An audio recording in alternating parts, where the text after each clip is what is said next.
Pump અમે એના પછી ક્યારેય આપ્યા નથી. અત્યારે ઇમ્યુનિટી પાવર એકદમ બૂસ્ટ થયેલો છે. એ રમવામાં અને ઘરે ખાવા પીવામાં પણ એકદમ એક્ટિવ થઈ ગયો છે.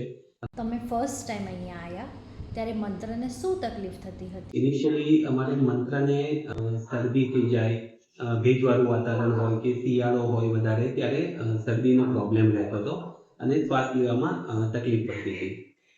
ઇનિશિયલી અહીંયા આવ્યા પહેલાં અમે 2 થી 3 વાર હોસ્પિટલમાં એડમિટ કરવો પડ્યો છે એને. ઓક્સિજન પણ બહારથી એક્સટર્નલ ઓક્સિજન પણ અમારે આપવું પડ્યું હતું એને. અમારે ફેમિલી ડૉક્ટર છે, એમણે વૃંદા જોશી મેડમનો રેફરન્સ આપ્યો અમને અને અમે પછી ત્યાં હોમિયોપેથિક દવા સ્ટાર્ટ કરાવી. આ વાતને લગભગ હજુ 1 વર્ષ પણ નથી થયું અને અમે લોકો એ સ્ટેજ ઉપર છીએ અત્યારે કે એને શરદી પણ થાય છે તો નોર્મલ છે, ક્યારેય કોઈ શ્વાસ લેવામાં તકલીફ નથી પડી અને એને ક્યારેય હોસ્પિટલમાં એડમિટ તો અમારે નથી જ કરવો પડ્યો. એટલે તો હું તમને રિકમેન્ડ કરું છું કે આવી કોઈ પણ બાળકોને તમને અસ્થમાની તકલીફ હોય કે આવી શ્વાસ લેવામાં કોઈ તકલીફ હોય, શરદી વારંવાર જો તમને થતી હોય તો એકવાર વૃંદા જોશી મેડમને કન્સલ્ટ તમે ચોક્કસથી કરો. તમને 100% રિઝલ્ટ તમને અહીંયાથી મળશે.